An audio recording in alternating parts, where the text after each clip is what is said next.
Good sticks, everyone. Welcome to the Captain Avalanche Fancast, your unofficial source for all things Colorado Avalanche hockey and more from a fan perspective, hosted by me, Captain Avalanche Corey, and our local Sharks expert, Dom. Now, we're no insiders. We're not inside the locker room face-to-face with our favorite players, but we hope to create a relatable and welcoming environment because we're just like all of you listening, fans with a deep passion for the game of hockey, and in this case, the Colorado Avalanche. You know, Dom, AI is taking over everything these days, but one job it will never take is my ability to flub the intro that I've now said 36 times. I get it 90% of the time, but I guess today I couldn't say it. The burnt toast has started early this episode, everyone. Good Lord, thanks for coming with us and listening through it all. I mean, we'll just have a ball of an episode this time. So some of you may be wondering, Corey, Dom, no hockey happened this last week. What are you guys doing here? Well, this episode, at least when you hear it, will premiere on our normal Wednesday. Wait, no. We release episodes on Thursday. Where am I, Dom? I guess it is a burnt toast kind of day. Yeah, this episode will release on a normal day, which will be the day after the first game of the Stanley Cup Final. But we're actually recording early this week because lovely Dom is going on a much-needed vacation. But we decided that there was actually enough news happening that it warranted some conversation here. But as I just mentioned, since we are recording this early, if anything happens to change, for example, some signings or contract extensions, we will update you via our social media platforms, or at least I will, because I'm not going to bother Dom one gosh darn bit while he is on his vacation. Thanks, Corey. Yeah, we are always happy to bring you all the content when it comes around, and we weren't sure if we'd be able to bring you an episode before I leave here soon, but I'm glad we were able to have some stuff that's worth sharing and is important, and thanks, Corey. I'm sure everyone appreciates getting the updates when they come out, and I certainly appreciate embracing the vacation, so it sounds like a good thing all around for everyone. Yes, absolutely. Well, we will not dilly-dally anymore before my brain completely shuts off, even though the episode has just began. So I have a couple pieces of things that I wanted to talk about. A couple things related to the Avs, which I've split up, and a couple things related to the Dallas Stars, because I just can't stop perseverating on this topic. So we're going to hop right into it here, and we're going to talk about Ilya Nabokov. That's right. In case you've been living under a rock, the Avalanche have signed goaltender Ilya Nabokov to a 2-year entry-level contract. Ilya Nabokov is the Avs top prospect, not just top goalie prospect, but top prospect in general. Drafted 38th overall in the second round of the 2024 draft. He is the son of legendary Sharks goaltender Evgeny Nabokov. For the last 2 years playing in the KHL, in 93 games, he has posted a 46-30-9 record with a 2.19 GAA and a .926 save percentage with 6 shutouts. He led his team to a championship off of a 1.82 GAA and a .942 save percentage and 4 shutouts, en route to being the youngest goalie to win playoff MVP. Just let you simmer in those numbers, Dom.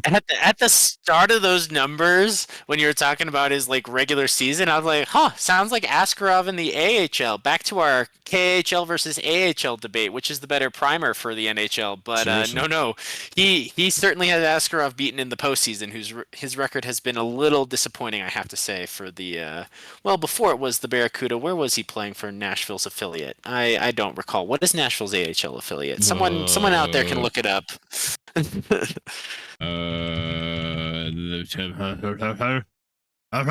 it the Milwaukee Admirals? It is the Admirals. No, you got it. It's the Admirals. It is? Yeah. Oh, wow. Admirals. I just took a shot there. Nailed it. He was mildly disappointing in the playoffs with them, I was trying to say. So the fact that Nabokov is already succeeding to the point of being the playoff MVP Avs, you got a real one, and his dad was insanely good as a goaltender. He's a great goaltending coach. There are great things to look forward to as an Avs fan for the time in net. First, you take Blackwood from us, and now you're just taking the heir apparent to a Sharks great. What are you guys doing? Why are you farming our goaltending system? I'm serious, man. It's just it's looking bright in net. But before I kind of carry on here about my little rant about the Avalanche's future between the pipes, Dom, could you maybe give our audience a definition on what an entry level contract is versus maybe like a normal signing? What could you say is the difference? Sure, Corey. So an entry level contract is, well, it's that first contract that a player will sign. Typically, it is a two-way contract. Not every single one of them is a two-way contract, mind you, but typically those two-way contracts, and what's meant by that is that they can be moved by the team between the AHL and NHL without having to clear waivers necessarily. It kind of depends. Some two-way contracts do still have to go through waivers after you're not on the entry-level contract, and that's part of the big difference there, is that if you still have that player on a two-way, but they're not in their entry-level phase anymore, that's kind of what happens there. But yeah, it's typically your first contract you sign as a professional with the NHL roster that hits their cap. And it's also typically more than the league minimum. There's like a requirement depending on where you were drafted, defines your bracket. So for example, Macklin Celebrini is making $975K a year for the time being until his contract runs out his entry level runs out at the end of the 2026-27 season. Will Smith, by comparison, only a few picks after Celebrini, but a year earlier when the cap was slightly different as well, makes $950K a year. And as you go down, different guys would make different amounts. Like William Eklund has one more year left on his entry level deal that was only $863K. So these are different numbers. I give them for examples, but typically if you're in the top 2 rounds as a draft pick, you're going to get something more than just the league minimum contract. I want to make $950K a year. Yeah, I know. It sounds nice, right? I just Seriously. said rice night. Jesus, I'm smelling toast too. Man. But yeah, so entry level contracts, there is like a minimum to them and also like a little bit of a cap end at the maximum as well. So I don't believe they ever exceed $1 million, and I don't believe they ever go below 800,000 either. So if the league minimum's at 750, the minimum entry level is at 800 to my understanding. And his is at 975,000, by the way, from when I looked earlier today. But the current situation for Nabokov is he will be, quote, on loan, unquote, to the KHL throughout their 2025-26 season and will likely join the Colorado Eagles in March or April. So to assuage any fears some of you may have about losing Scott Wedgwood, we will not. The likely scenario is once he is over here, he'll play out his time with the Eagles to get him accustomed to North American hockey, which can have some key differences to that of the Russian KHL hockey. Now, the Avs have the gorgeous luxury of developing Nabokov slowly, as he's only 22, and their tandem is currently rock solid for the next 5 years, at least with Mackenzie Blackwood at the helm. Although, at a certain point, I think the goal for the Avalanche would be to have a tandem between Blackwood and Nabokov, and there's a chance that this tandem is so good that it's a 1A, 1B tandem rather than any kind of primary and backup situations, which the Avs can hopefully leverage with their offensive talent.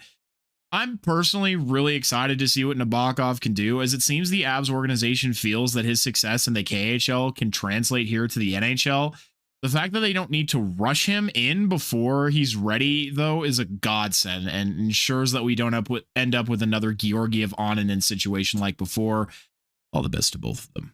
If this plays out correctly, then the Avalanche's net could be sealed and solid for a long time to come. This isn't a team that's particularly known for franchise goalies or investing in any super long term, minus the odd Patrick Waugh, but it could be a good change for the organization to finally not have to worry about who's between the pipes and rather concern themselves with who's playing in front of them. Yeah, and there's the added ability to have those contracts, you can have them be longer and have them be slightly cheaper, because when you have that 1A, 1B situation, you are inherently bringing down the ceiling on the value of both of your players. You're limiting their total number of appearances. You're also budgeting in rest. You're not expecting them, putting them out there for a 60-game start season and expected to give them that associated contract. So that's why a player like Askarov did not want to be in a 1A, 1B. For example, from the Sharks' perspective, he was very adamant about wanting to be traded to somewhere where he could be the clear 1A at least and be the clear starter in net. So if the Eagles first, but if the Avalanche can set up that type of scenario as well, it'll save them money in the long term, like you said, have stability in their goaltending. And that's something that we talked about just a year ago starting this podcast. It was one of their biggest needs. And now here we are, just not even a full year later, 10 months later, if that, 9 months, 8 months, something like that. And it is one of their strengths looking to the future. It's just crazy how much things can change in a professional sport in such a amount of time. Yeah, it is weird. And it'll be fun, I think, in our final episode of the season, whenever that comes around here in the next few weeks, to reflect back on just how much ended up happening in this first season alone of doing this. But you're exactly right, where goaltending went from a key point of weakness for the Avalanche to now, maybe not what everybody looks to as, oh, that is their biggest strength, but people might want to watch out, because it really does feel like going into the future here that the Avalanche will just be strong in net. And it's not like, oh, they have Igor Shesterkin or Andrei Vasilevsky, but it's like, oh, fuck, we got to play the Avs. They have a really strong, goaltending duo. So, and that's what I would like. It's just like, no matter who you end up having to play that night, your opponent is like, damn it, we have to, play against that guy. And they're both really good. So it'd be nice if we could have like a Swayman Ullmark situation and not fuck it up like Boston did. That's my hope here. And so you're exactly right, Dom, is you can kind of leverage those goaltenders early on when they're young, maybe a little unproven. And if you take a risk, you sign them for a little longer, but you can sign them for a little less. You could really end up with, well, one of the best fucking tandems in the NHL. And that's where I'm hoping it goes. And if the tandem does super well and it gets to the point that you have that flexibility of really being able to start either because their numbers are so balanced, let's be real. Wedgwood put up numbers that were just at and slightly better than Blackwood's this year. Obviously a much smaller sample size, but there's an argument he could have been starting every other game, and you could pick matchups. If one player has a history that's playing well against a team, wink, wink, nudge, nudge, Peter DeBoer comments leading you into later, Corey, then maybe you can start a goalie based on matchups. And if one team's got his number, you start the other one, and maybe the goalie has their number. I'm not saying, I'm just saying, but Corey, is there any legitimacy to that argument? I don't know. It depends. And I mean, it also depends on regular season versus playoffs. I think there's a lot more legitimacy in the regular season, at least to those kinds of matchups. Playoffs, I don't know. I don't know. It's a tough say, and the only reason I'm like somewhat hesitant to answer the question is because I don't want to launch into the tirade that I have planned just yet. So yeah, because I mean, let's look at Stuart Skinner, for example. God bless him. He fucking did amazing. I will not shit on him in this instance. But it's funny because I think a lot of people have Stuart Skinner's number, and yet he has the ability to rise to the occasion when it matters. So I can't quite say. No, that's totally fair, and I don't feel like want none of to that take made away any sense.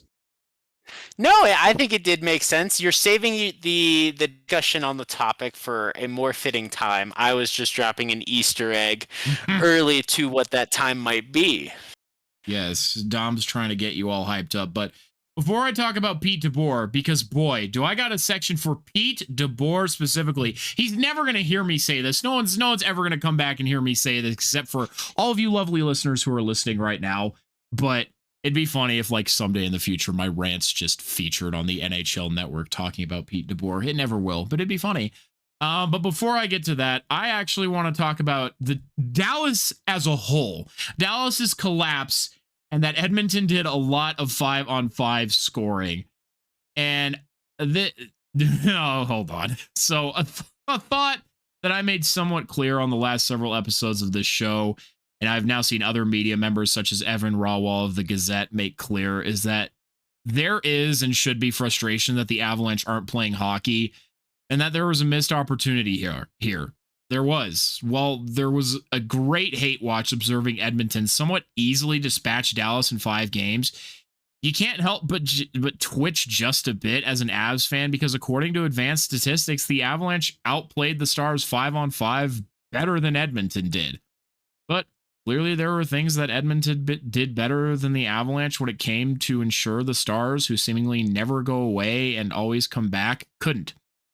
Go read Evan's article, though, if you want some more thoughts on the matter. It'll be linked in the description of this episode. But apart from that, this next segment was done out of pure pettiness, right? In relation to a conversation that my friend had, with a Stars fan online.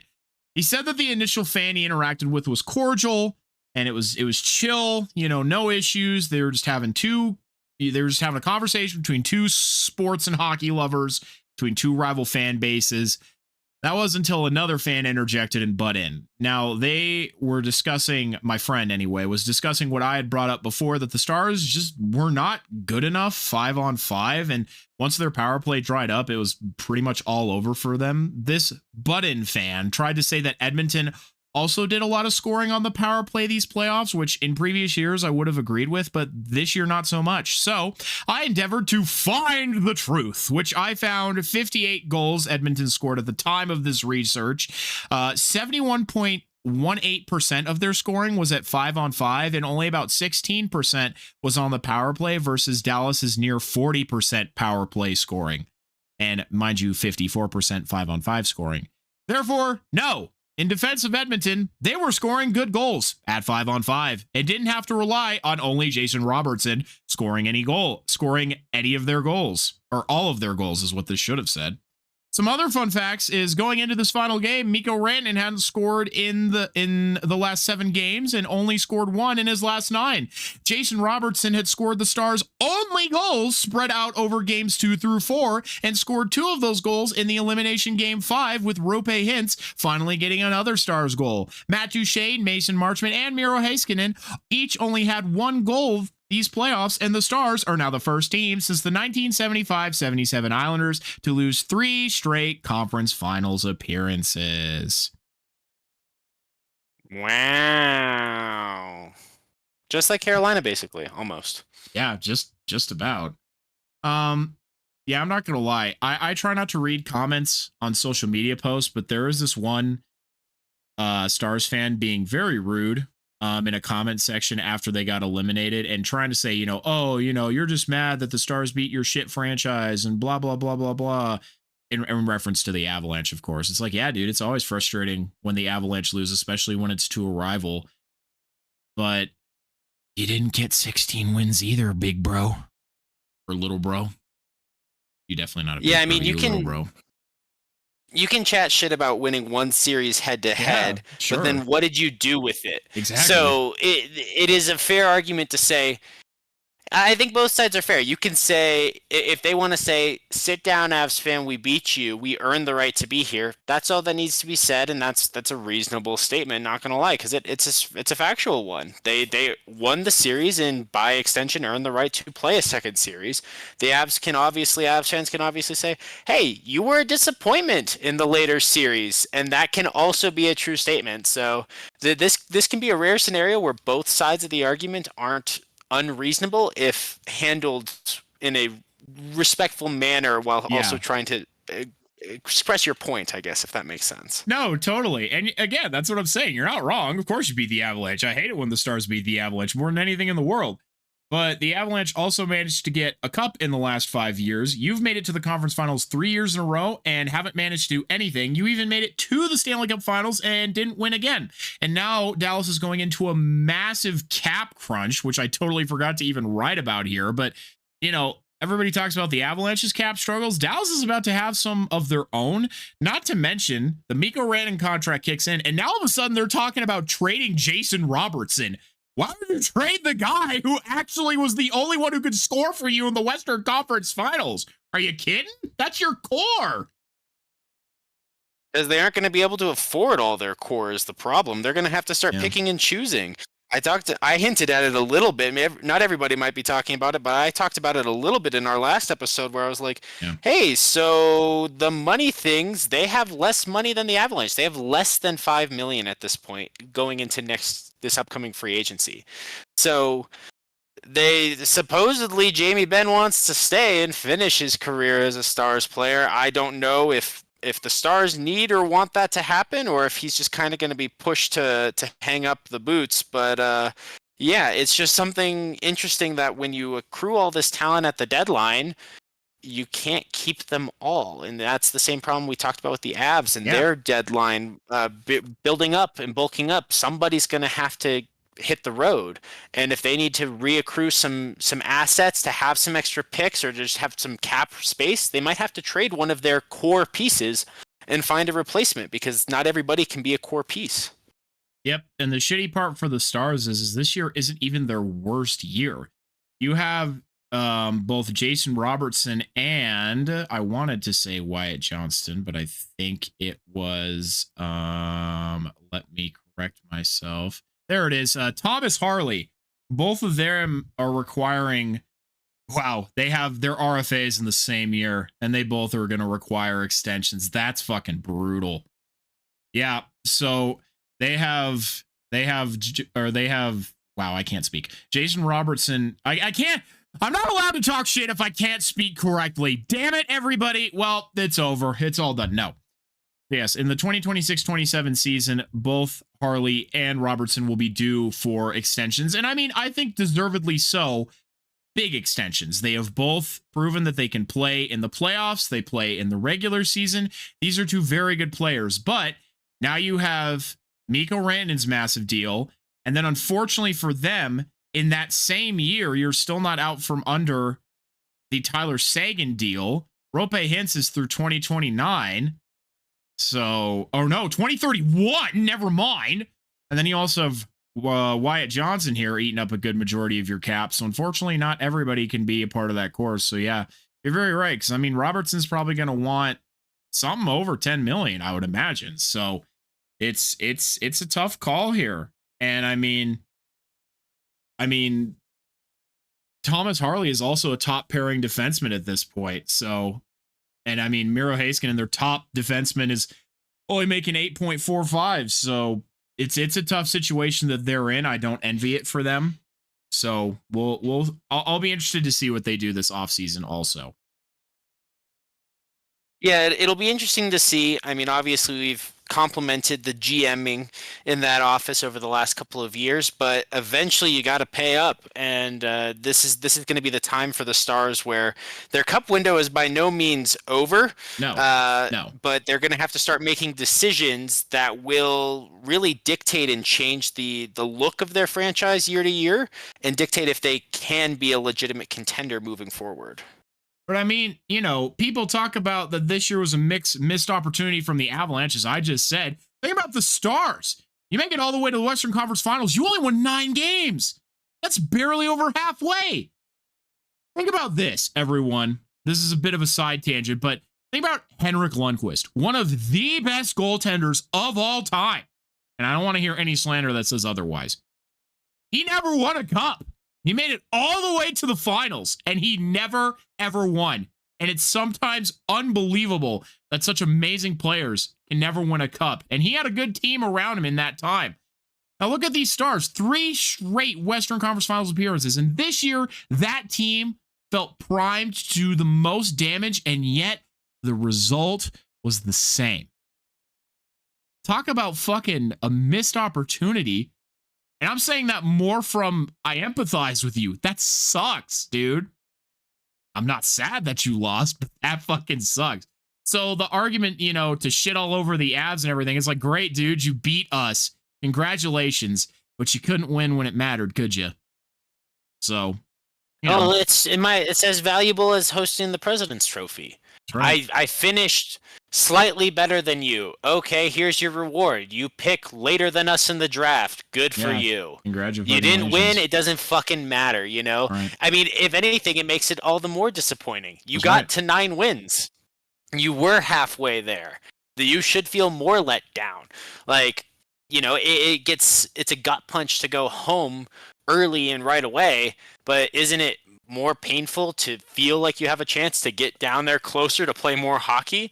I mean, hell, one team plays and gets at least 12 wins and even they don't win. That's the biggest loser out of everyone's the one who comes in second place. Yep. So, Yep. do you really want to celebrate coming in fifth instead of in ninth? Like, I'm just throwing numbers out there. I don't know where the seedings are and how that all worked out from the first round. It's just more for effect. Yeah, I know what you mean. But I'll quit perseverating, everybody. Let's crack the knuckles here. Pete. Oh boy, he's getting ready, folks. I don't need to. I didn't write anything here. We're just gonna riff it. Here's the quote.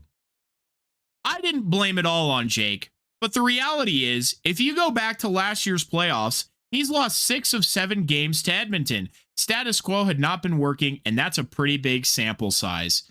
I'm not going to blame Jake Ottinger. I'm just blaming Jake Ottinger. Shut the fuck up. That is genuinely an unbelievable thing to sit here and say.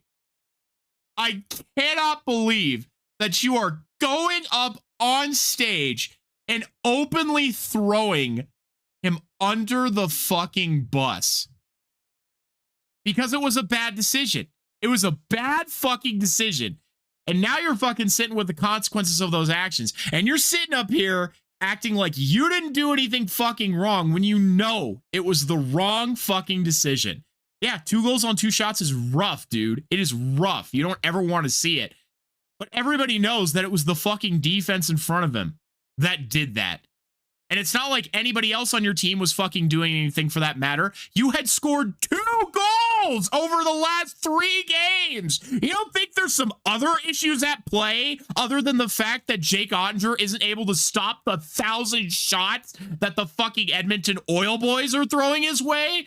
And then there was a follow-up quote I found in another article from Dallas Morning News. I will link that as well. Oh, this one really fucking pisses me off. I moved Jamie Benn to the 4th line. Does that ruin our relationship? When I healthy scratched Evgeny Dodonov, who I've had since he was 20 years old, does that ruin our relationship? DeBoer said in his exit interview Saturday morning. No, these aren't easy conversations. As a player, you don't like that. I'm sure there's always some hard feelings. Those are decisions we make, and we try to keep it professional as we can, and that's all with one goal, and that's to try and keep the group moving forward. Yeah, and you didn't go up on the fucking podium and throw those guys under the bus. What the fuck are you talking about? These are 2 completely different situations that you're even trying to refer to. Not to mention, you refused to speak to Jake Ottinger when the fucking team came back out on the ice, refused to have a conversation with him after the fact, and then subject him to ridicule as poor Ray Ferraro had to analyze the polling while sitting right next to him. Dom, go ahead.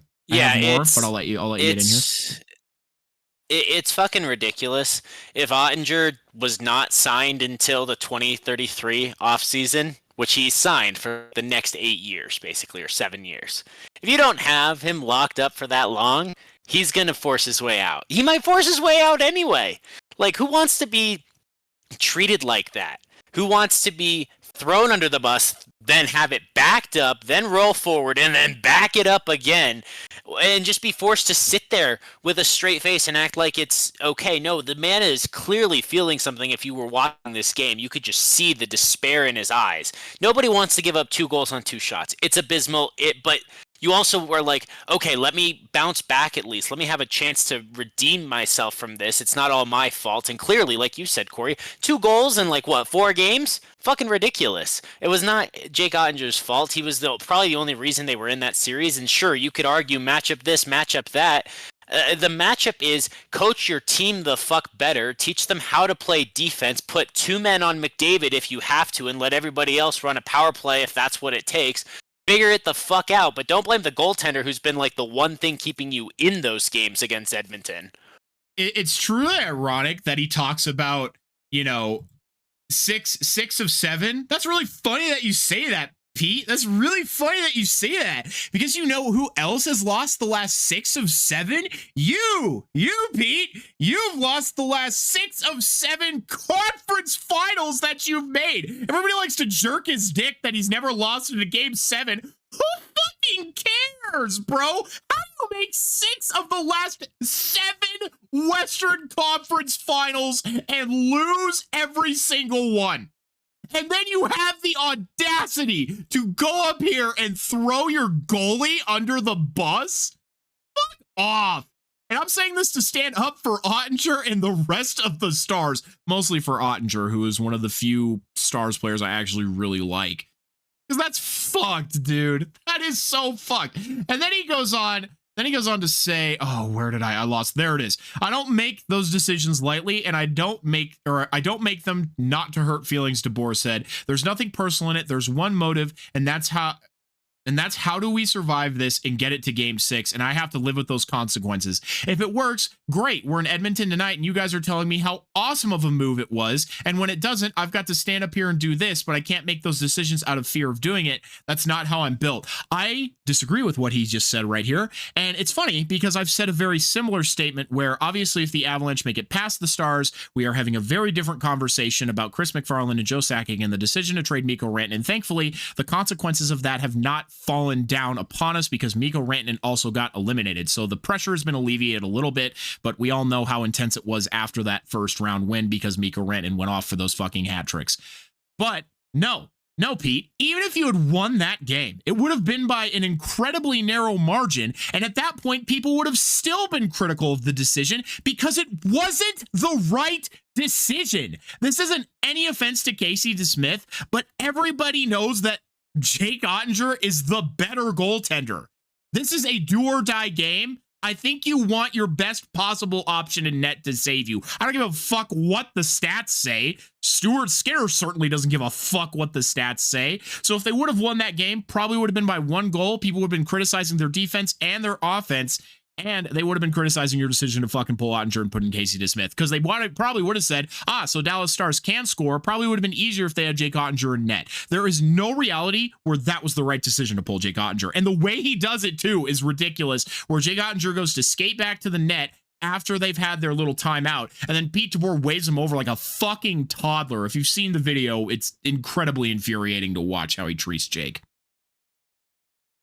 Yeah, it's really, I mean, I feel like petulant is a word that would be fitting there when we're also thinking of a toddler. Everybody. Yeah, I got you for that one. You want a stat line? Here's a stat line. Oh, boy. Who's 7 years older and making $7 million less per year than Jake Ottinger? Casey DeSmith. Ooh. Who's been in these big playoff games? You talk about stat lines and numbers, and Ottinger's got, lost 6 of 7 against Edmonton. How many more playoff games has he started than Casey DeSmith? I don't fucking know the answer. I don't have it pulled up in front of me, but it's a fucking lot more. You pay this man $8.5 or $8.25 million per year for the next 7 or 8 years because he's fucking worth it. So keep him in net. He had a bad 5 minutes. And again, these games are 60 minutes long. He's clearly got no support from the rest of the team, and you're blaming him? Yeah, it's pitiful. It's ridiculous. I mean, we were talking about coaching questions, who's on the hot seat. That fucking bullshit. And after he keeps, having these geared up, these Stars teams, they go to the conference final 3 straight years and fall short. Do we need to start talking that his job is on the line? Because if I was the Otter, I'd be going straight up above his head to management and saying, hey, we don't win this season, it's me or him. You can pay me my guaranteed money and I will sit on the bench. Thank you very much. Yeah. I wouldn't be surprised if DeBoer gets forced out. It's great that you say that, Dom, because I have a quote from Pagnotta, I think it's Pagnotta, one of the infamous NHL insiders. Noise out of Dallas, or quote, noise out of Dallas, Pete DeBoer, per multiple sources, players are not pleased with how he handled several situations during the Western Conference Final, along with the post-Game 5 and exit media remarks, told players voice concerns during internal exit interviews, and DeBoer has 1 year left on his contract. And then I saw, before we started recording this episode, I forget from who, but that they said there will be big changes in Dallas. So whether that's a coaching change, Jason Robertson getting fucking traded, it sounds like a lot of shit is about to happen in good old Dallas land. And I hope Pete DeBoer goes and coaches an Eastern Conference team so he can get the fuck away from me. But I think he deserves to be fired after that shit. Truly. Well, and look at the pattern. I mean, he got the Sharks to the final. That was like the one you were talking about in 2016. The one time he's done it in his last however many Western Conference Final appearances. Like, let the Knights down a bunch of times. He's now let down Dallas a bunch of times. You know what? I mean, if it weren't for him getting to the conference final in the first place, I'd actually say stay in the West. Coach Nashville for all I care. Like, they're not going to get all the way to the Cup. What does it matter? But yeah, let's send him out east. You know what? How him in just Carolina just swap coaches and see what happens. Fraud the bot. Yeah, that'd be interesting. Do they switch coaches and both of them still get to the conference finals and lose again? Like, that would be hysterical. I don't think Rod Brindamore's on the hot seat personally. Like, yeah, I think there's some looks here, but I think Carolina exceeded the expectations that were set for them, and I think they're in a good position to succeed in the future. So I don't think Rod's on the hot seat. Oh, they have so much. Yeah. They have so much cap space. Yeah. Carolina can just go basically buy whatever Florida has to let go. Yep. And then say, okay, we're going to take your recipe, add it to what we already have, and our turn to chef up in this Eastern Conference kitchen. So no, I think Brindamore is fine, but no. And I don't just say that because he's a rival. I say that because that's just a classless fucking thing to do. And you can't start your quote with, I'm not going to blame Jake, but I'm going to blame Jake, which is literally what you did. And then he goes to dig the hole deeper with everything that I've just read here. It's just not a good look at any point. At any point. And God, Jake Ottinger just looks fucking miserable in every fucking picture of him. It's brutal. Yeah, it was immature, unprofessional, not what you want to see from your head coach. And I mean, at the end of the day, you're the coach. You might not be out there playing the game on the ice, right? We always say it's the players that win the game, but coaches can certainly lose the game. And if the staffing isn't the problem, the buck doesn't stop with the GM. Who's the next one down the line? It's the head coach. You are heavily involved, and if you're this head coach that just is so special for winning all these Game 7 games, how about you win a conference final every once in a while instead of once in 7? So, that's pretty bad. And again, he did a few years in each of his previous stops. I don't think it's crazy to think that he could have coached his last game in Dallas, or after next season, that'll be his last season in Dallas. Yeah, and I mean, mind you, he's not possibly getting fired here just because of one thing or the other, but it's a combination, right? Western Conference Finals, that is success. Like, he has proven success that he can take a team at least 3 rounds in the playoffs. So that's the problem, is the success is not extending, first of all, further than that. And I think this was probably arguably one of the best teams he was equipped for to do it with, to take them far. And he didn't do it. And then you get out there, and instead of taking, some responsibility for yourself or talking about just the play of your team as a whole, you take one guy and you turn him into a scapegoat? Are you fucking kidding? One guy on the ice? Are you fucking kidding me? So because you could throw the comparisons like, well, Jared Bednar hasn't had a lot of success since the Avalanche won the Cup. Yes, but the Avalanche, first of all, won the Cup. And they also have a lot of respect for Jared Bednar. There is not one guy in that room, I'm willing to bet, who would have a bad thing to say about Jared Bednar. He commands the respect of his players, but he also earns it too. And every time he gets up on the mic, he says the right shit. And he's never putting blame on any one particular person. Most of the time putting it on himself. So, yeah, that's Pete DeBoer for you. There you go, everybody. Yeah, I think you've wrapped that one up well. I think accountability is the word. The key word does not have the accountability, and that'll get him moving from his current job somewhere eventually. It's just a matter He's of a time. good coach. Don't get me wrong. As I said, proven success, proven playoff track record. But yeah, we'll see. We'll see what ends up happening. So don't be surprised. When he gets fired, he will get a job within a week somewhere else coaching for sure. But I do think it's just a matter of when, not if. Yeah, don't be surprised, everybody, if by the time this episode airs on Wednesday or Thursday, if Pete DeBoer has been fired. I'm shocked it hasn't happened already, to be perfectly honest with you. So just go ahead and take a look at your phones whenever you're listening to this. Look up Pete DeBoer, see if he's still in place. I'd be curious to know. But we'll certainly be keeping an eye on it here.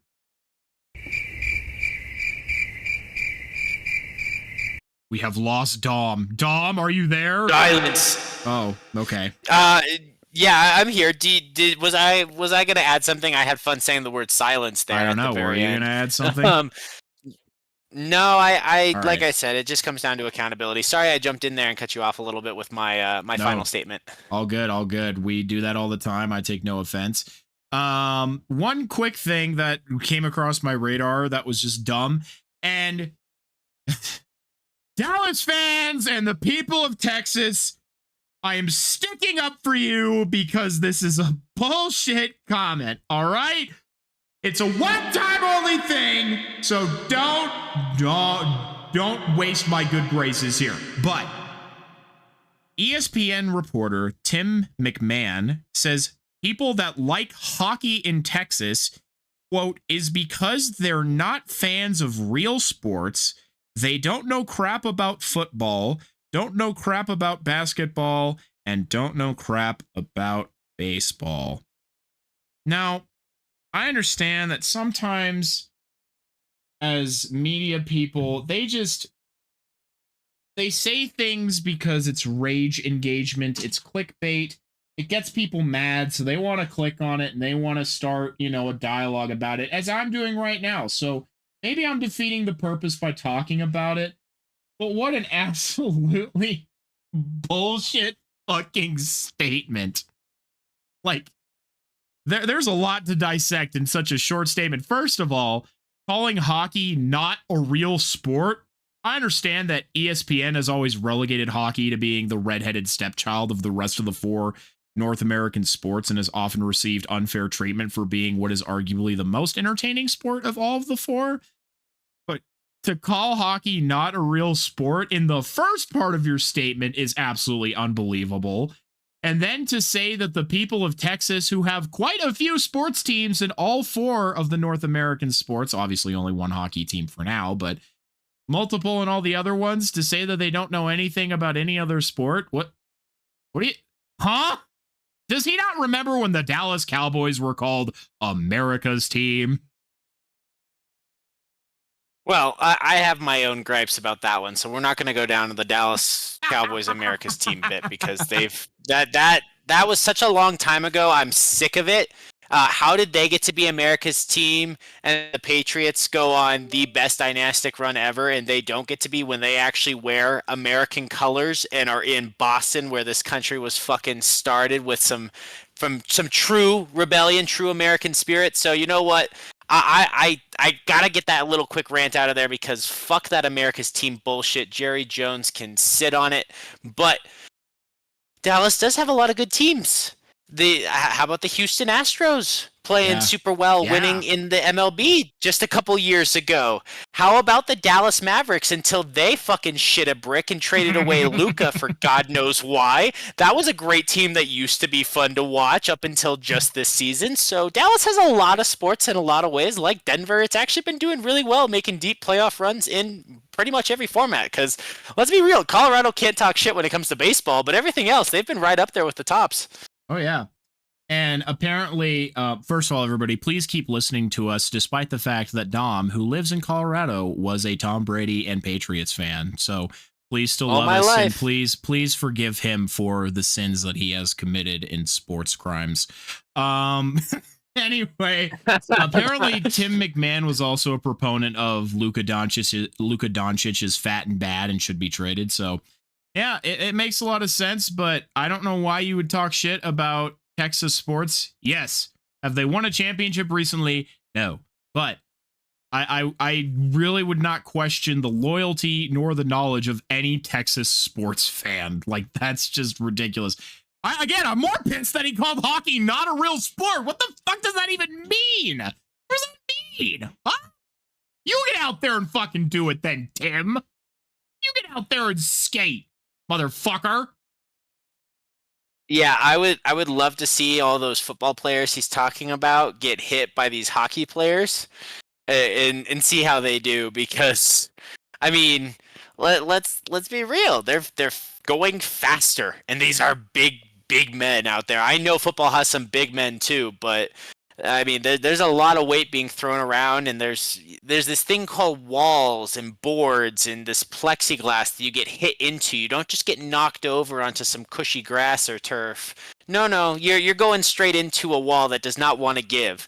So I think it's absolute bullshit. It's uneducated, and honestly, they're trying to break down the best sport because they know it's the best, and they just can't put up with it. It's like any bully. It's like they know it's the best shit. It's like cyberbullying, just in bring it back into the studio. It's studio bullying from this media, because they know it's the best sport. They can't handle it. They don't know enough about it, so they just need to shit on it so they can hype up their other sports. Because I mean, to be fair, Texas football, high school football is unlike anything else there. I gotta give it to them. Texas, you guys know how to do high school fucking football and make it feel like more important than a college game. So hats off to you. Well done. But hockey, they are legitimate hockey fans. They are committed hockey fans. I don't know if we're gonna say good hockey fans. As annoying as your song is, yeah. I'm not gonna say nice hockey fans, but I'm not gonna say good or great, but or committed. Yes. Yeah, or gracious. That's a good word. But yes, committed is a good way to put it. Well, again, obviously he's saying shit like that to get people to, give him clicks, engage with his content, leave me in comments, because that's how some people feed their engagement. They don't care if it's mean or something like that, or if it's stupid as fuck. That's just how some people do it. That's not how we like to do it here, even though we'll talk a little shit from time to time, poke the bear a little bit, joust with some Dallas fan bases, but I think it's all, in my opinion, in good fun. But yeah, don't call Texas sports stupid, nor their fans stupid. That's not very nice. They are stupid, but not in the way that he's implying. Not in the way that he's implying. The trajectory of this conversation has been a fun one. Walking a line. Yeah, exactly. Well, we're going to move on now before the Dallas fans find out where I live. We're going to end it off with some good news today, and that has to do with the man, the myth, the legend, Big Cock Brock. That's right, everyone. Big Cock Brock. Not much more news than what is this headline, but Big Cock Brock Nelson, does have him and the Avs have a mutual interest in re-signing. So this is a major piece of insider news, given the fact that everyone, for some reason, was convinced that Nelson wouldn't re-sign here and was intent on going somewhere else, particularly Minnesota. Obviously, this, of course, does not mean that he will sign for certain, but this is a positive development in the right direction, because these are how the right conversations start in order to keep a player around. This truly would be the most optimal option for the Avalanche, in my opinion, because then you didn't give up all those assets just for him to be a rental. He gets a full training camp with the rest of the team and is a staple in the lineup the whole year, developing that chemistry, which turns this roster into a stronger one. I desperately want to see the Nelson, Nichushkin, Landeskog line run it back. I understand Nelson is getting up there, but the dude is still a committed and reliable 30 goal scorer and can score in the playoffs. I think time was just all that he was missing. That was a struggle for any Av last year, which was zero consistency in the line mates that they saw. I think that's what will make this team coming into this upcoming season different. Solidity and consistency. The trade deadline should be about bolstering holes and not having to completely retool your lineup. I still think Nelson is a great fit for this team, and it is nice that there is a reality where he returns to it. with that in mind, there will likely be some cap casualties within the Avalanche lineup. Last year was a super team, and if they had a whole season together, perhaps things could have been different. But that's why everyone, myself included, has stated that this offseason is so critical to the team. Every team's offseason is, but this one can help make sure that the Avs are not just competitive, but in prime position to reach hockey's highest peak once again. Yeah, I think this is great news. This was the solution I was talking about. If you have to ship out someone else and lose another contract, but you can keep Brock Nelson, having that 2C is more valuable than what you're potentially going to be losing in that type of scenario. So this is great thing to see the progress. And like you said, Corey, this is how the right way to do business, the right way to get the conversation going. It is a positive sign. Obviously, nothing is done until it's on paper and it's announced in the news and everything that it is official, but it is a step in the right direction, and in the right direction for the Avs next year, because you hit it, the consistency of a team. You can't build your team at the deadline for that given season, but you could potentially complement your team and fill in some of its big weak spots if it's only one or two players that you keep from the deadline for the following season. And so if they manage to do that with Brock Nelson, it'll make that trade look better, I'm sure. Yes, and like I said, it just makes everything so much easier. They don't have to spend the offseason trying to secure somebody else to be their 2C, whether that's for a long or short-term solution. They have the guy in place, and that would just help immensely. And the fact that Brock Nelson has expressed having mutual interest in wanting to re-sign here and wanting to be here, because these are coming from reliable insiders. There is plenty of reason to trust what they're saying. So I'm going to trust what they're saying. Again, there's no guarantee. Doesn't mean it'll happen, but seeing that there is want from both sides of the equation here means that the dialogue can hopefully mean, hey, Brock, we really liked you here. We want to keep you here. We can't necessarily sign you for this much, but we can sign you for this much and this long. Does that work for you? More, they'd actually be talking to his agent, but you know what I mean.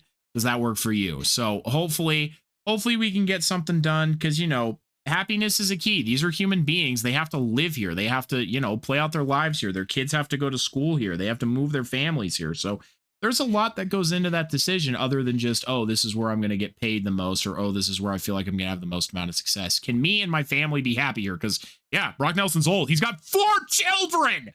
So he wants to make sure his family is comfortable, which I totally respect. Before I move on, I was going to pass it off to you, Dom, but I was just reminded, it was announced today that Alexander Barkov, or Sasha Barkov, whatever you prefer, was both the Selke and King Clancy Award winner. No surprise that he won the Selke. Pretty much whenever Patrice Bergeron wasn't winning it, Sasha Barkov has won it. And for those of you who don't know, the Selke is the best defensive forward award. Sasha Barkov definitely exemplifies that, as does Sam Reinhart. So great stuff there. And it was even made the better because the kids from the local children's hospital that he likes to frequent were the ones that presented it to him in a team meeting. It was really sweet and it was really cute, and you could tell that he was very, very moved by that. So just kind of a feel-good story for everybody there. A feel-good story, and a way of introducing an element of surprise when the award was locked up, like you said, for a good while.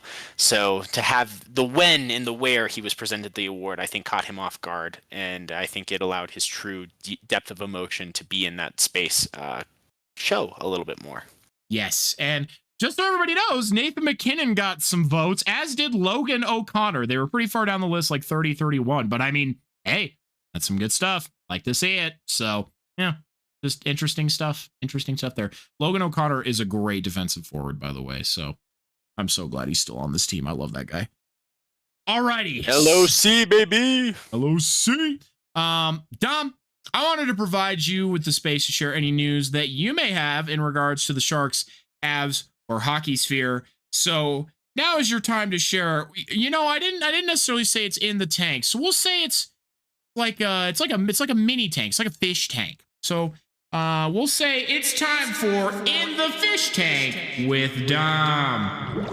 It's not like a full tank. Like, full tank's the big one in San Jose, but this is like a mini tank. You know what I mean? Yeah, I'll take a 10-gallon beta fish tank. Yeah, that sounds good to me. It doesn't feel like it's grandiose as like a full in the tank. It's just kind of we're kind of cobbling everything together here, but we just had stuff we wanted to share. So it's like it's like a fish tank. Well, and that's fitting because there's not any major off-season news so far, but here are a few little tidbits I can run through quickly in the world of San Jose and the Sharks. Firstly, there has been mutual interest and working to re-upping the contract with SAP Center in San Jose. That contract is set to expire in a year, I believe, but I believe they got one signed, or it's nearly signed to keep the Sharks playing in their same arena for the next 20 years, I believe it is, all the way out through 2045. And the city and the whole, everything with the county, community, everything, there is commitment that there will be renovations to the arena, so it'll continue to improve and be more modernized. So that is exciting news for everyone in the area to know that the team is staying for the long term. Sometimes that's a fear in this modern world, that when those contracts end, will a team be moved to a more high money market? Or, there's always that risk. Will a team force their way out for a new stadium? So it's always it's a good thing, in my opinion, to have that little news that's always a little off the radar, but I think it's significant for San Jose and all of us who are fans of the Sharks.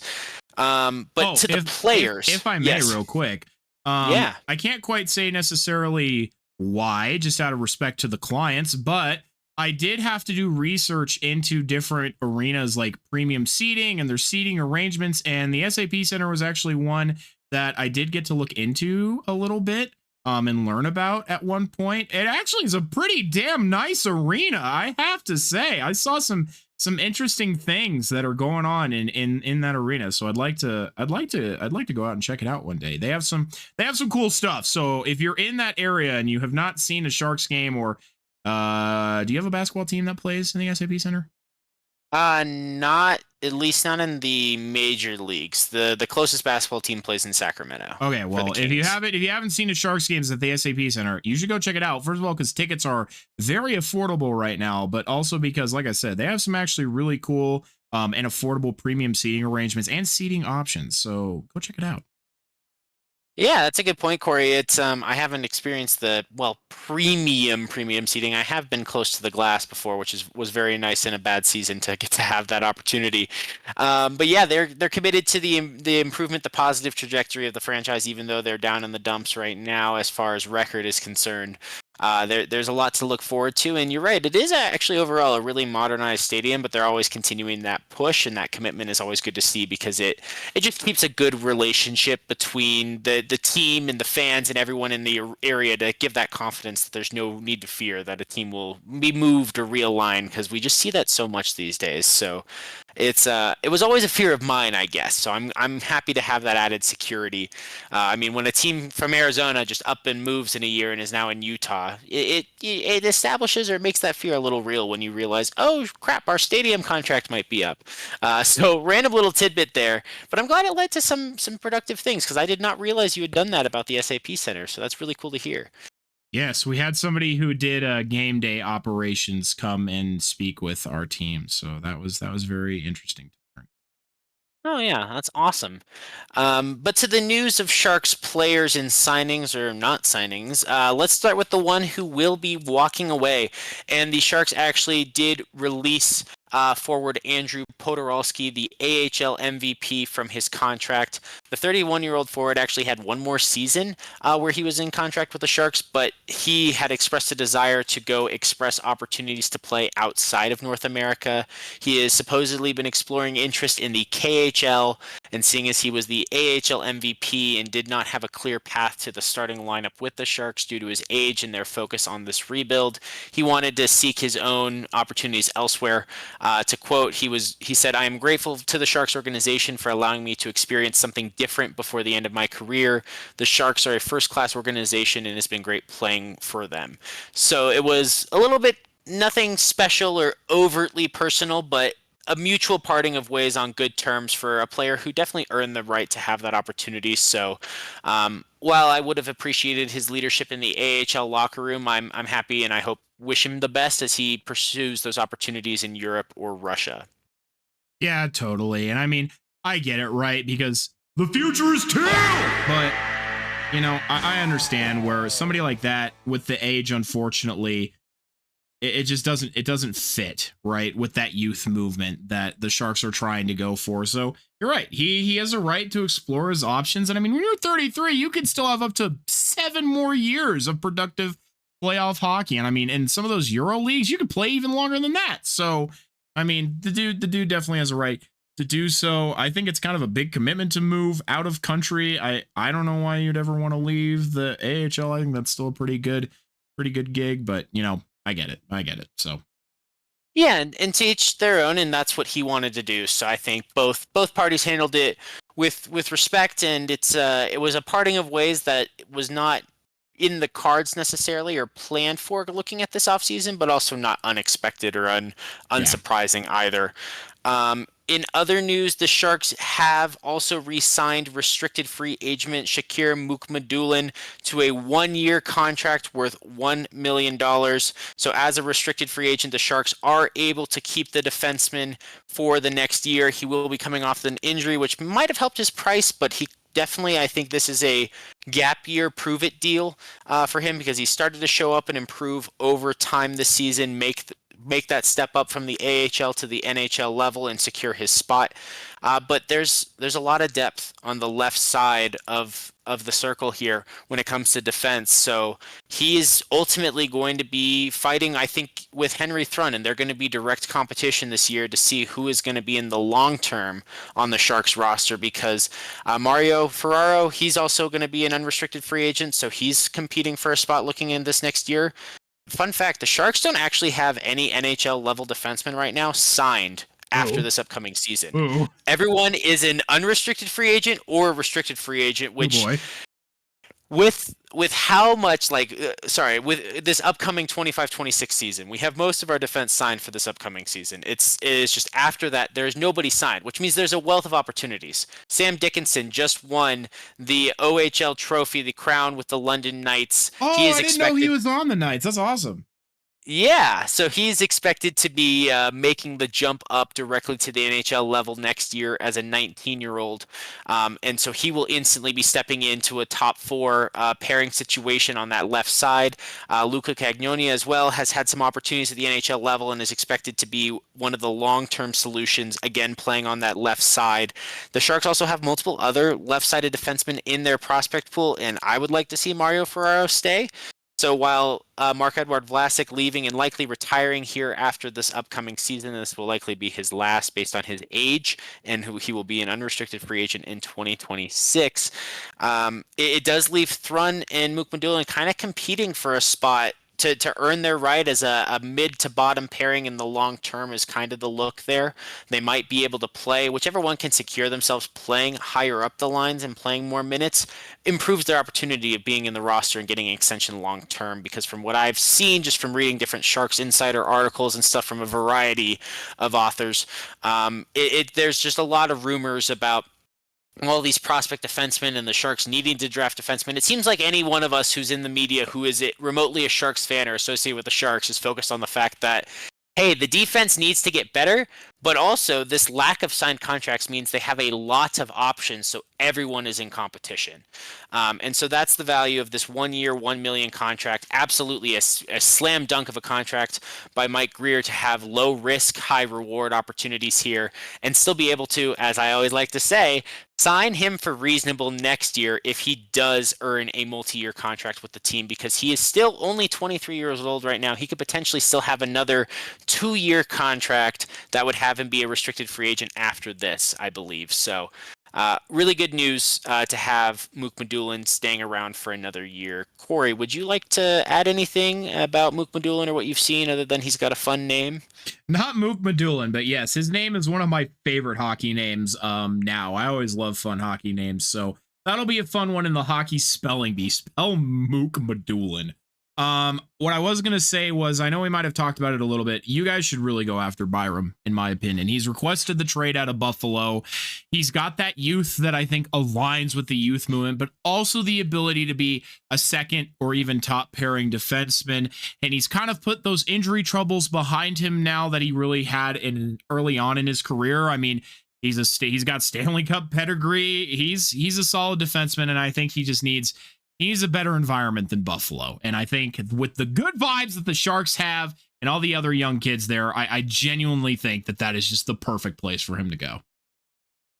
And I love that idea. And I think with that in mind, let's talk where the Sharks are going to be drafting here in this upcoming entry draft, because now that Dallas has been eliminated, unfortunately, from my opinion, it is still around too early because of the draft capital that was lost based on the conditional. But alas, the Sharks have a lot of draft capital still, so they will officially be picking with the 2nd and 30th picks in the first round, but also with pick number 33 and 53. So they start off the second round and still have another mid-round pick in the second round, and then they will be picking either 95th or 96th. They currently hold Edmonton's third-round pick. So depending on how they finish out the season with either the Cup or second best. A lot of equity, a lot of capital the Sharks have there. They also have 2 4th-round picks, 115 and 124. A lot of options.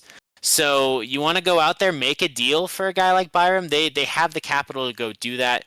Obviously, the talk right now with the top pick is still likely to be Michael Misa if the Islanders do take Schaefer. But if Schaefer's available, that's the slam dunk pick that the Sharks have to do.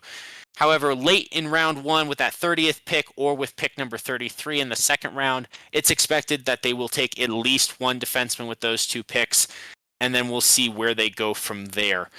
So a lot to look forward to. I haven't really gone deep into the draft prospects to see who might be there at the end of the first round, but I did my previous analysis of what I want them to do with that 2nd overall pick a couple episodes ago, so if you're interested in that, go ahead and give it a listen.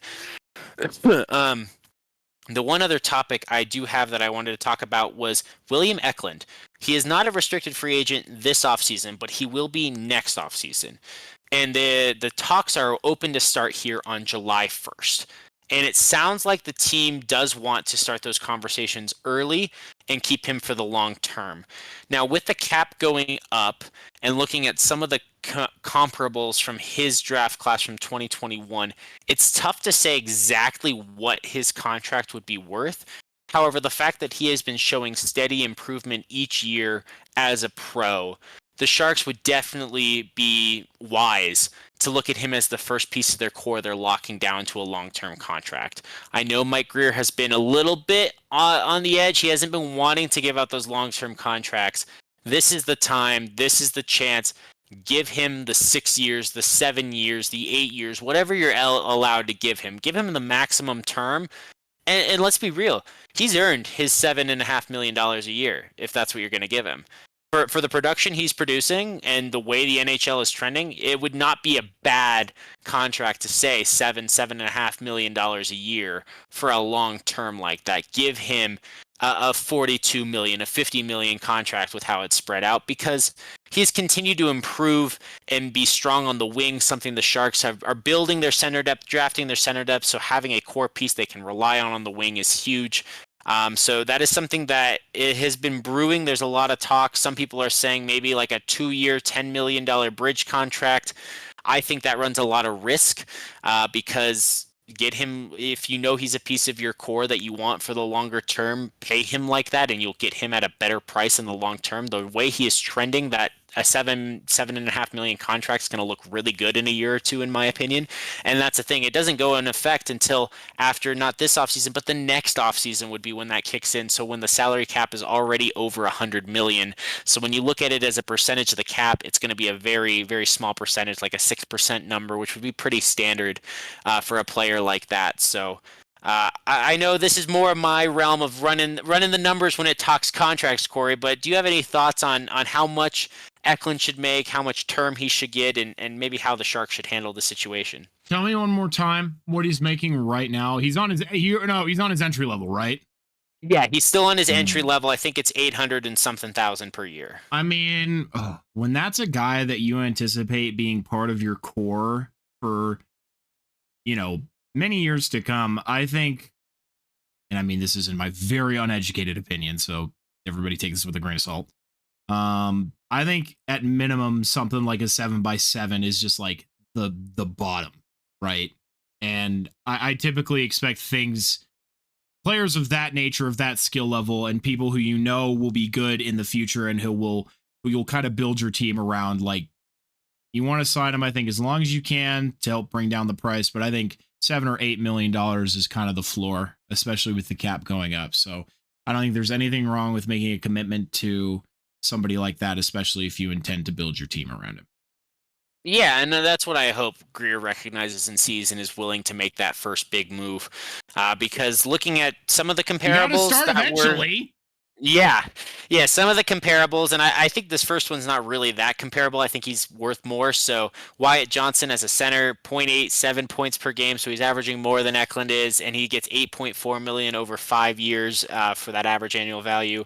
Dylan Genther, 0.73 points per game, a little bit closer, 7.14 million average over 8 years. Perhaps the best comparable is who plays wing would be Matt Coronado at 6.5 million over 7 years, considering the inflation of the cap and everything. Giving 7 would be on par with what that was when that was given for the percentage of the cap.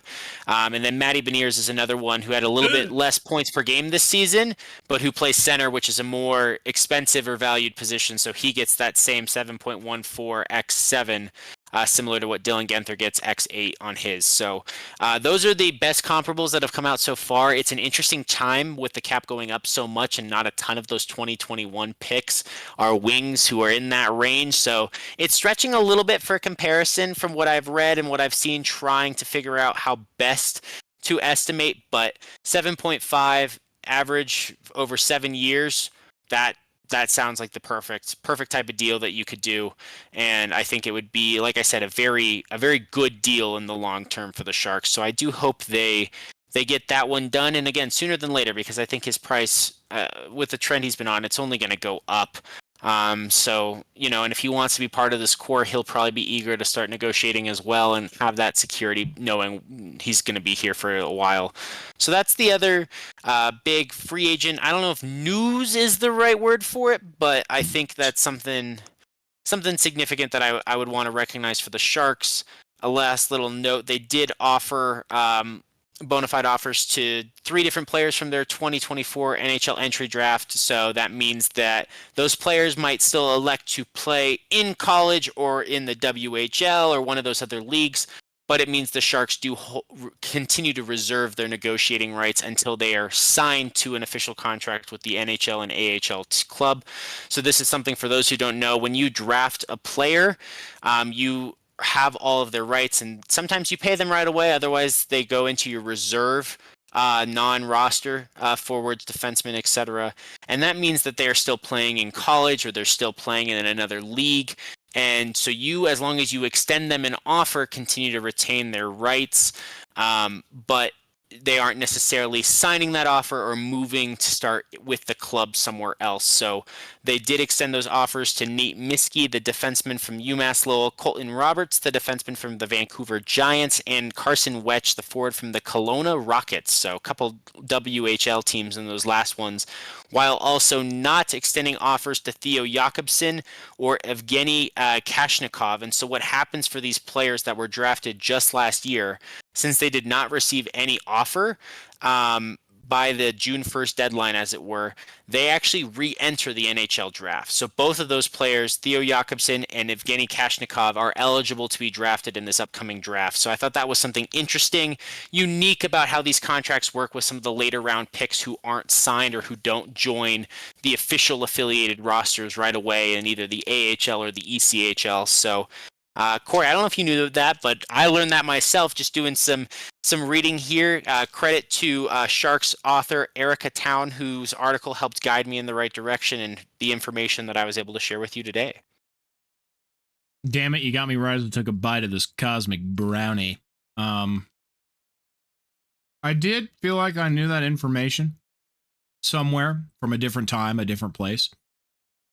But it's always interesting because it proves to you how hard it is to make it in the NHL, because even if you do get those offers, it has no guarantee that you will play in the NHL either way.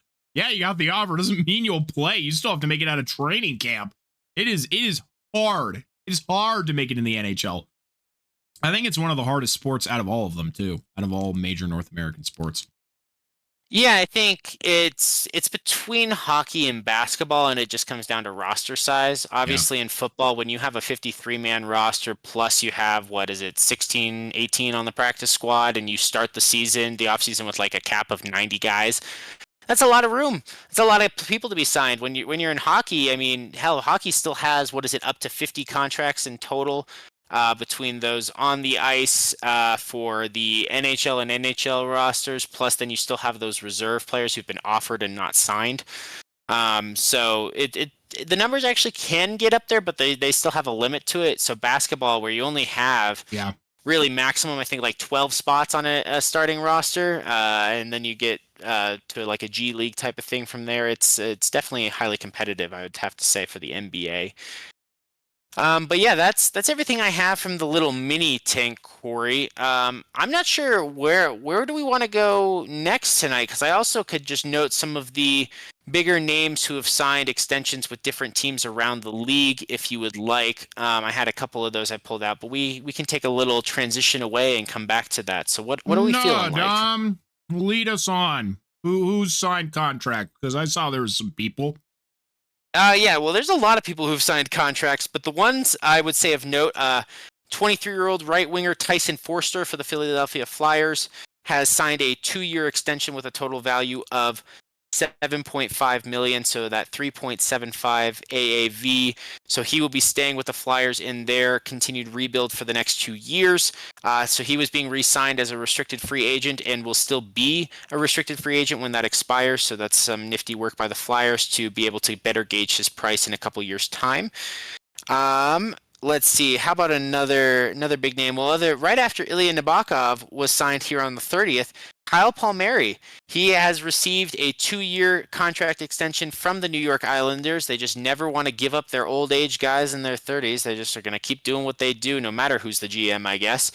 But 2 years, total value of 9.5 million, so that's a 4.75 average annual hit for 5% of the cap. So it's actually not bad value or bad price for Palmieri at this stage of his career. You would expect that if he does stay with the team and doesn't retire when this contract is over, he's going to have a steep drop off down to the 2 million-ish range per year. So this was probably the last chance he had to get paid more than 4 million. So I think that seems rather balanced from both sides there.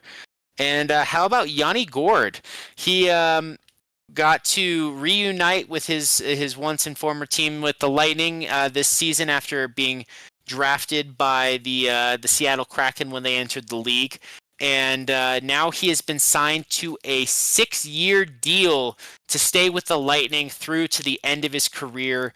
The 33-year-old center is taking a total value of just under 14 million over the next 6 years at a 2.333333 million annual average value cap hit. So only 2.4% of the cap, but at 33, he will certainly be finishing the team. That is really good value for a third, fourth line center for the Lightning, and they got him locked up right through the end of his career. So he clearly wanted to finish his career with the Lightning and didn't overcharge them either for what they'll be paying on the back end. Paying $2 million a year as opposed to, say, 1.25 or 1 million for a veteran's minimum. That's really not a big hit. So very, very balanced fare. Clearly he wanted to stick with the team, and the team did right by him. So the almost career Tampa Bay Lightning player is going to at least finish his career there. So that's the biggest news that came out just today, actually. Yeah, there you go. And I had seen all of those as well, so I don't think you missed any. But that's kind of what I'm looking forward to. We finally hit June, where all of those free agents start trickling in. So expect to see more Avs news in regards to that, everybody, because obviously there are multiple free agents that we went over a couple episodes ago. If you didn't listen to that episode, what the hell are you doing here? Go listen to that episode. This episode is just a bunch of gooberiness. Go listen to the more structured and the finessed episodes. So yes, definitely excited to see some more news. I always latch on to this team has signed this player and this team has signed this player. I love that shit. I eat it up. Yeah, and that's why thus far we're seeing a lot of teams who have. I mean, nobody can sign other teams' players yet. So this is the time, this is the window when teams can secure their own guys and keep them around before they hit the actual free agent market. And that's what you see a lot of these teams doing. This is the time period for a lot of those restricted free agent deals. So a lot of deals, at least 20 deals, have been done in the last 72 hours. And all of them, or most of them, I should say, that I didn't list are less than $1 million with restricted free agent statuses being renewed for a year or two terms. So not the most exciting, not household names yet, but they still have a shot to make themselves a household name in the long term. And I think that's what's always exciting is when you're the guy who knew their name before everybody knew their name. Just like Ivan, name so nice you gotta say it twice. Ivan. Man, just like Moto, I guess. Moto. That's right. That's where he likes them paychecks big. He likes them chunky. All right, I hope not. That's the whole point. We don't want him to like that. But I think it's time for the frankly gooberiest Stanley Cup Final preview that anybody has ever heard. Now, I think it would be somewhat foolish to assume that the two teams playing in these finals are the same two teams that we saw last year. While they are the same in name, they are not necessarily the same in makeup. So I will say, everyone, we did not prepare for this as heavily as we maybe could have, just because we are a little bit overwhelmed in our daily lives at this moment, but we still wanted to bring you this news. But I will say there are a lot of other great previews out there for the Stanley Cup Final matchup, and I don't want to just be lazy and say, oh, it's the same one as last year. There's no point in really analyzing it. But I also don't want to be disingenuous and try and just give you some fluff. So we're just going to give you, I think, kind of our general thoughts here. I don't have anything written. I think we're just going to riff it. I was going to say, not that I don't have confidence in our ability to tell you about it, but there's a lot of really great ones out there elsewhere. But if we're the only ones you get your hockey news from, we really appreciate you, and that's very sweet of you. So we'll try and give you the best that we can. I think we'll just do it like this. Dom, who do you think's going to win? I feel less confident than I did last year. Last year, I really thought Florida was a slam dunk shoo-in before the series started, and I think Florida will win again this year. That is my pick. But this Edmonton team, without all the extra hype, the this is our year, this March, all that other nonsense that they were talking last year, I do think they're a little bit more focused and a legitimate competitor. And the experience of what happened in their final series last year, I think, is going to have them a little bit more prepared for this Florida team. Yes, and I'm pretty much of the exact same mindset. I do think Florida ultimately takes it. And again, I was going to say I've foolishly underestimated Edmonton, but I've also foolishly underestimated Florida. So really, I can't lose in this situation. I do think because you already lost. Yeah, I've already lost. I do ultimately think that Florida still takes this because those motherfuckers are psychotic, and they found a way to literally perfectly fill all of their holes. Everybody that they've acquired is playing their roles perfectly. And I'm pretty sure everybody on their team has scored. But to Edmonton's credit, after Jeff Skinner scored, every single player on their team also has a point. At least I think every forward. I might need to correct myself there. But I mean, I can't lie. I was incredibly critical of Edmonton's depth. I didn't think it was anything special. And ultimately, to me, it seems like this is the right mix of guys for them. And I have to commend that, truly. And I also have to commend that Stuart Skinner has stepped up. Now that they've eliminated the Stars, do I want them to win? No. I still, have my hate. I don't want them to win. If they do win, will I be as mad as in years past? Probably not. Again, I'd prefer they don't. I'd prefer that Florida wins. I know how sacrilegious that is, especially when I've been critical of kind of the dirty bullshit that they've done. But I'd still rather ultimately Florida win it again. I still think Florida's going to win it again. I think both teams have a lot of experience here, but so I think Florida does have the edge in that regard. I think it'll be a lot closer of a series this year than what we saw last year. I don't think we're going to get 3 straight blowout games and then a 3 comeback to go down on Game 7 for the Stanley Cup. I think it'll be a much more balanced fight. But I am really curious to see how this is all going to play out. Yeah, I'm interested to see. Obviously, the fun fact: Stolars was the backup for Florida last year. So Yeah. how times change. Big step up. He did not have the greatest stat line in this series last year. I'm surprised, but also not surprised. I guess Stuart Skinner actually had the better save percentage between him and Bobrovsky last year. So Florida actually got away with scoring less goals in this series and managed to win. Part of that, though, was because of Game 4 when Edmonton blew them out 8-1. And I don't think you're going to see that happen. You're not going to see Florida winning 3-0.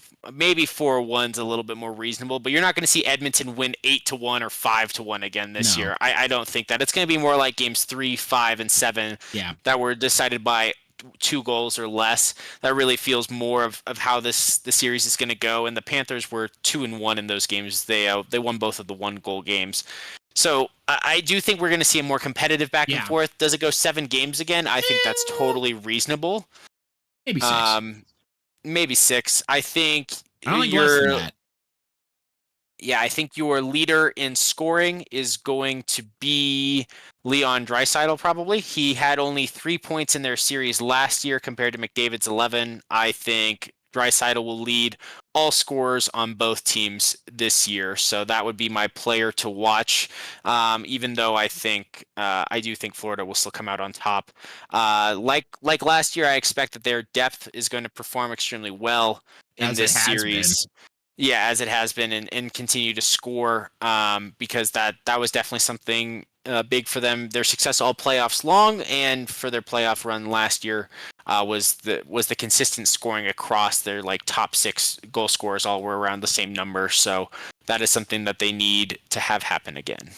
And I mean, Edmonton is missing Hyman, which didn't slow them down too much, but that is still a key contributor. I don't know if it'll make all the difference in the world, but it is something to kind of keep in mind here as we go forward into the series. But ultimately, I do think it'll be better than the Stanley Cup Final that we got last year. So honestly, for me, again, hope Edmonton loses, but I hope for a good series in this situation. I do. I hope it's fun. I hope it's competitive. I hope I have moments where I'm going, oh my God, what the fuck? I hope I have a couple of those. Those always make me very happy. So let's do early Conn Smythe picks, Dom. So obviously we only have the rounds so far to judge, but my early Conn Smythe picks for both teams, if I had to pick some right now, I would go, the easier one for me is Edmonton. I would actually go Stuart Skinner, who, despite not even playing the entire playoffs, had the redemption arc of a lifetime. And if he continues to play at the level that he did against Dallas, although Florida is a different team and that can change things, I think he definitely is deserving, despite, McDavid still having another stellar fucking playoffs, as he always does. And then for Florida, it's a little tougher just because it's been such a balanced attack for that team. But I think I would probably go Sam Bennett personally. Yeah, Sam Bennett reaching the double-digit scoring goals, 10 goals so far in the playoffs. He's just playing for as much money as he can get next year right now. He's earning it, man.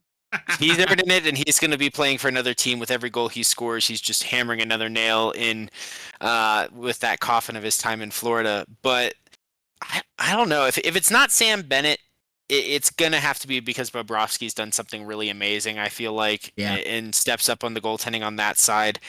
Edmonton, I kind of shot my shot, and I'm going to stay going with Leon Draisaitl versus McDavid. They're separated by only a point in scoring. McDavid has 26 in 16 games. Draisaitl has 25. So they're both stepping up. But actually, I think something big for this series that maybe you're right that Skinner will be able to separate himself a little bit is this time around. It looks like the scoring from Edmonton this postseason has been a bit more balanced. It has with been. their top 7 or 8 players all having at least 5 goals scored. Corey Perry was 7. What the hell? Yeah. I do not like this man so much. So he's not allowed to win it. He's not going to win it, but he's just not allowed to. No. But if Bouchard has a multi-assist type of game and racks up points? Could he be a dark horse who just goes on a run in the Cup final? It wouldn't necessarily be a surprise, though. I imagine if he's getting points, McDavid or Draisaitl are as well, so they'd probably be able to nullify that push. Well, all right. I have nothing more to say other than, man, I have missed hockey. It's been sucky not having it on, and we are approaching the saddest time of the year when we have to survive until training camp in September. But I have nothing more to say about the Stanley Cup Final. Dom, do you have anything more to say about the Stanley Cup Final? I think the only other note I have is location. Yeah. Compared to last year, Florida had the better record, was the higher seed and all that, so they hosted game 1. Oh yeah, who does host 5 and 7.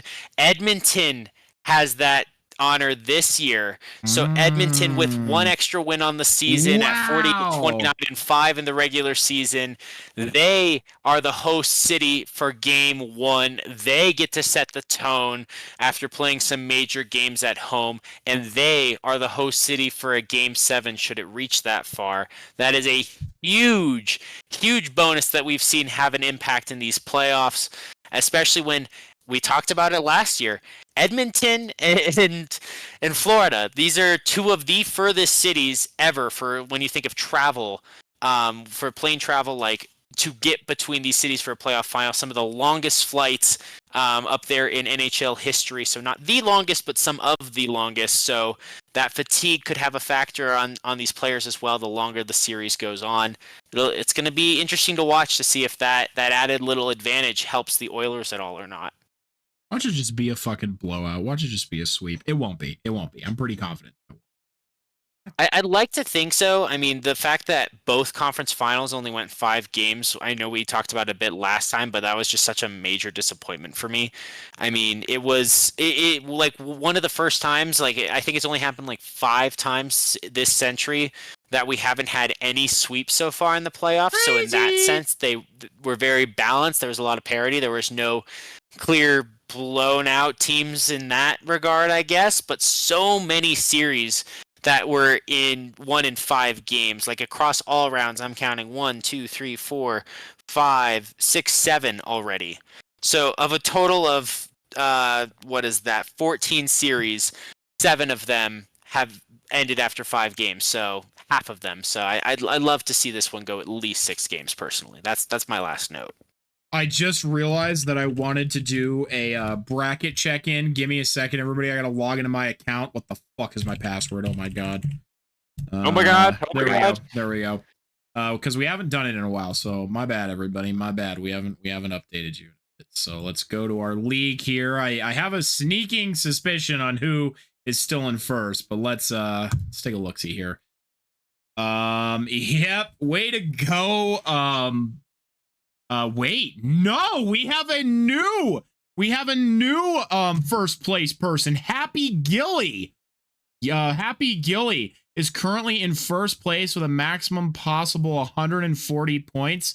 They did pick the Avs going all the way to the finals, so they did miss out on that. They actually didn't get really anything in the Western Conference, right, other than Vegas and Winnipeg. But then in the East, they had Florida going all the way to the final, which definitely helped. They did have a lot right in the East here. So they did succeed in that regard. So that is what has helped them get a lot of points. They are actually 50% correct on their entire bracket. And then in second place, we have the big BG. Dom, you're actually in third with 68 points. Common Av Steamroll is in fourth place with 66 points. Blue Jays bracket is 59. My bracket is 6th place, and I'm sorry, Erica Hahn, you are in last with only 43 points. So congrats to Happy Gilly. I would assume at this point, yeah, you're the winner of our bracket challenge, actually. So well done. Insert sound effects for like celebratory little noise makers.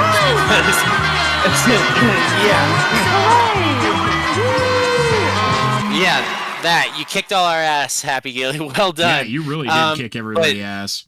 Well done. Honestly, sir. This goes to show, though, this is why picking the number of games in a series matters. Because the difference between my bracket Dom from the Tank and Come On Av Steamroll was only 2 points. And if you get the series right, that's worth 3 points. Similarly, Blue Jay finished 3 points ahead of you, Ooga Booga. So just when you guys are making those brackets and don't think those, I don't know how many games, they can make the difference in these brackets. So I think that's part of the fun too, because when you get to the end of it all, especially when a lot of us had the Avs, going to the end, not a lot of points you can make up. So the gaps between the winner and second place and second and third and on down can be very large sometimes. Yep. Alrighty, Dom, are you ready for today's fun fact? Ready and waiting. I got a short and sweet one for you today, as it's one I meant to do before, and it's just now coming, and I'm just now coming back to it. The Carolina Hurricanes are the first team to eliminate the NHL's all-time leading goal scorer since 1997, when the Flyers eliminated Wayne Gretzky. So obviously it couldn't have happened again until somebody broke the record, which was, of course, Alex Ovechkin, who was eliminated by the Hurricanes. So there you go. There's your fact for today. And for no reason at all, Weckard! Alrighty, everyone. Well, the clock is counting down to the final horn. We really appreciate you taking the time to listen to this episode of the Captain Avalanche Fancast. Did you know there is a comment section where you can leave your thoughts and questions? If you have something you want to know about the Avalanche Sharks or just hockey in general, leave it below and we'll be happy to try and answer it. There's also a unique poll for you to interact with every episode. The best thing you can do if you like what we're doing here is to follow us on whatever platform you're using and share this podcast everywhere you can.